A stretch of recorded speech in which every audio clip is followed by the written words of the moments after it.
Hello everyone, welcome to class 12 math with Priya. So देखते हैं exercise 1.2 question number 3।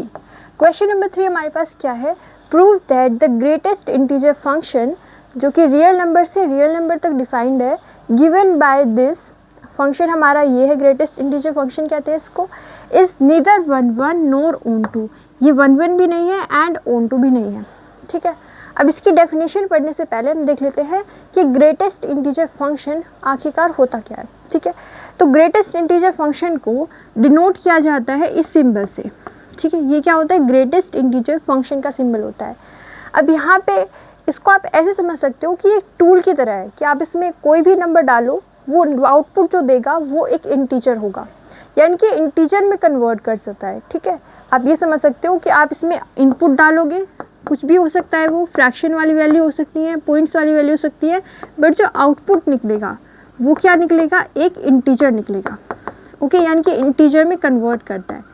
अब convert कैसे करता है, देखो, अगर हम इसमें कोई इंटीजर ही डाल दें, जैसे फॉर एग्जांपल हमने यहाँ पे 2 का ग्रेटेस्ट इंटीजर फंक्शन पूछा, तो क्योंकि ये इंटीजर है, अब इंटीजर में इसको चेंज करना है, तो ये पहले से इंटीजर है, तो अब क्या ये चेंज करना है, इसकी वैल्यू तो क्या रहेगी 2। इसी तरीके से अगर आप 3 का निकालोगे तो वो क्या आएगा 3, क्योंकि ये पहले से इंटीजर है। अब इसका ग्रेटेस्ट इंटीजर फंक्शन वही वैल्यू हो जाएगी। ओके, अगर हम यहाँ पे क्या करें, दूसरा केस ले, दूसरे केस में हम पॉजिटिव डेसिमल ले लेते हैं। फॉर एग्जांपल हमने यहाँ पे 2.1 का ग्रेटेस्ट इंटीजर फंक्शन पूछा, तो क्या वैल्यूज़ आने वाली है हमारे पास, इंटीजर्स, क्योंकि ये इंटीजर में चेंज करता है। अब कैसे चेंज करेगा, 2.1 को इंटीजर में कैसे चेंज करेगा, तो आपको ये देखना है कि ये जो 2.1 है ये किस किस के बीच में लाई करता है। आप कहोगे कि नंबर लाइन पे 2 और 3 के बीच में यहाँ पे कहीं 2.1 होगा। ओके, हमने देखा कि 2.1 2 और 3 के बीच में लाई करता है। अब इन दोनों इंटीजर्स में से लेस वाला कौन सा है, आप कहोगे कि 2 है, तो इसकी वैल्यू क्या आएगी 2, यानी कि इसने हमने क्या डाला, इसमें एक डेसिमल वाली वैल्यू डाली और निकली कैसी वैल्यू, एक इंटीजर वाली वैल्यू निकली। कैसे निकली, 2.1 2 और 3 के बीच में था। 2.1 में हमने देखा कि 2 और 3 के बीच में है और उसमें लेस वैल्यू क्या है हमारे पास 2, तो इसका वैल्यू कितनी आ गई 2। अगर आप ऐसे समझो कि मैं आपसे पूछूं कि 3.4 निकालो, 3.4 का ग्रेटेस्ट इंटीजर फंक्शन, तो इसकी वैल्यू क्या आएगी, आप कहोगे कि 3.4 3 और 4 के बीच में लाई करता है। ओके, 3 और 4 के बीच में यहाँ पे कहीं पे 3.4 होगा, तो ये 3 और 4 के बीच में लाई करता है और इन दोनों इंटीजर्स में से लेस वाला कौन सा है 3, तो इसकी वैल्यू क्या आएगी 3। ठीक है, अब आप समझ गए कि यहाँ पे पॉइंट को हटा देना है, बस आप ये समझ सकते हो। जैसे फॉर एग्जांपल 5.2 हमने पूछा, तो इसकी वैल्यू कितनी आ जाएगी 5। ओके, अगर यहाँ पे हम नेगेटिव डेसिमल ले लें, फॉर एग्जाम्पल हमने यहाँ पे -7.9 इसकी वैल्यू पूछी कि इसका ग्रेटेस्ट इंटीजर फंक्शन क्या होगा, तो अब क्या देखना है हमें कि ये 7.9 किस किस के बीच में लाई करेगा। तो आपको पता है यहाँ पे हो गई नंबर लाइन 0 -1 -2 -3 -4 -5, इस तरीके से चलता रहेगा। ओके, तो इस तरीके से यहाँ पे क्या आएगा, कहीं पे -6 -7 -8। ठीक है, तो -7.9 कहाँ पे लाई करेगा, कहीं यहाँ पे लाई करेगा। ओके, एंड इन दोनों नंबर्स में से छोटा कौन सा है, लेस वाला कौन सा है, आप कहोगे कि -8 है। आपको पता है कि -8 -7 से लेस होता है, तो इसकी वैल्यू क्या आएगी, इसकी वैल्यू आ जाएगी -8। ओके, तो यहाँ पे हमने पॉइंट हटा के सिर्फ -7 नहीं लिखा, हम लेस वाली वैल्यू यूज़ करते हैं। यही डेफिनेशन में कहा गया है, जहाँ पे ये जो है ग्रेटेस्ट इंटीजर फंक्शन को डिनोट करता है लेस देन और इक्वल टू x। इस केसेस में हमें क्या मिल रहा था, इक्वल, और इन दोनों केसेस में हमें क्या मिली है, लेस वैल्यू मिली है। यहाँ पे भी 2.1 से लेस है 2, -7.9 से लेस है -8। अगर मैं आपसे एक और पूछ लूँ, इसका आंसर बताओ 2.9, तो इसका आंसर क्या होगा, 3 नहीं होगा, अप्रॉक्सीमेशन नहीं कर रहे हैं यहाँ पे 2.9 जो है वो किस किस के बीच में लाई करेगा, 2 और 3 के बीच में, यहाँ पे कहीं पे, तो लेस वाली वैल्यू तो 2 ही है ना, तो यहाँ पे वैल्यू क्या आ जाएगी हमारे पास 2। तो ये होता है ग्रेटेस्ट इंटीजर फंक्शन, एक ओवरव्यू। अब हम 12th में देखेंगे कि ये 1 1 ऑन 2 होता नहीं है, बट कैसे नहीं होता है ये प्रूफ करना है हमें।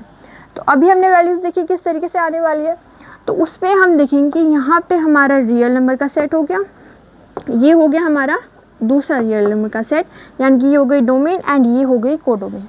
ओके, अब इसमें बहुत सारे नंबर्स हैं, कुछ भी नंबर ले लीजिए आप। फॉर एग्जांपल मैंने यहाँ पे 2.1 ले लिया, 2.3 ले लिया, और इस तरीके से बहुत सारे नंबर्स यहाँ पे होने वाले हैं।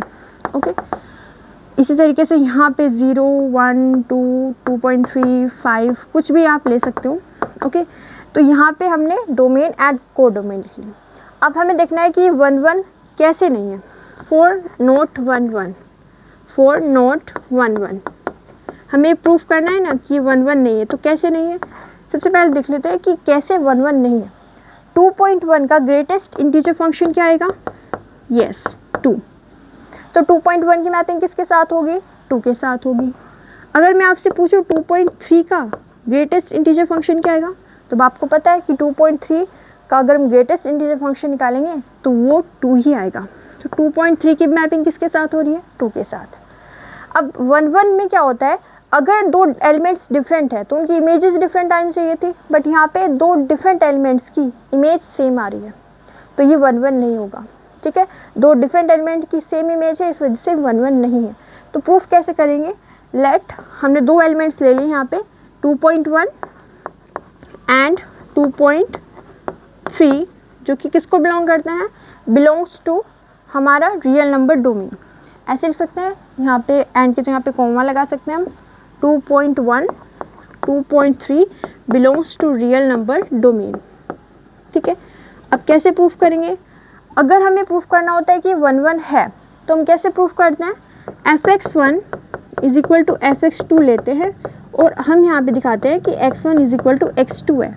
ठीक है, अगर हमें प्रूफ करना है कि 1 नहीं है, तो हम यहाँ पे इमेजेस लेके चलेंगे इक्वल, यानी कि fx1 is equal to fx2, but हमें क्या शो करना पड़ेगा कि x1 is not equals to x2, right. अब यहाँ पे हमने देखा कि इन दोनों की इमेजेस क्या आ रही है? सेम आ रही है। तो हमने यहाँ पे ये जो 2.1 है एंड ये जो 2.3 है, ये x1 एंड x2 की वैल्यू है। तो हम यहाँ पे कहेंगे कि fx1 fx2 ये दोनों इक्वल आ रहे हैं 2 के।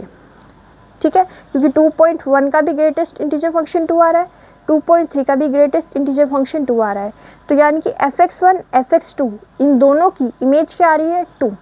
ठीक है, लेकिन बट जो हमारे पास 2.1 है वो इक्वल नहीं है किसके? 2.3 के। यानी कि इमेजेस तो इक्वल है, बट जो हमारे पास एलिमेंट्स हैं वो सेम इक्वल नहीं है, तो यानी कि it is not 1 it is not 1 okay. ये हमने कैसे प्रूफ किया, एक बार फिर से देख लीजिए। हमने कहा कि दोनों की इमेजेस इक्वल है, जो कि 2 के इक्वल है, बट दो एलिमेंट्स इक्वल नहीं है। 2.1 is not equal to 2.3, so it is not 1 right. अब देखते हैं कि क्या ये ऑन टू है या नहीं है। वैसे हमें प्रूफ करना है कि ऑन टू नहीं है, so 4 not onto, 4 not onto. Onto नहीं है, कैसे नहीं होगा ऑन टू? ऑन टू की कंडीशन क्या होती है कि यहाँ पे बैठे हुए हमारे सभी एलिमेंट्स मैपिंग कर रहे हो, यानी कि हर एक एलिमेंट की हमें प्री इमेज मिले। तो आप देखिए इसमें हमारे पास सारे रियल नंबर हैं।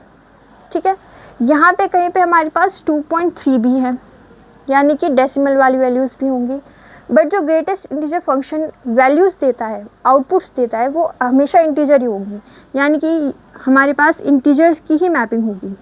तो ये जो डेसिमल वाली वैल्यूज़ हैं ये खाली छूट जाएंगी, इनकी प्री इमेज हमें नहीं मिलेगी, तो ये हमारे पास ऑन टू नहीं होगा।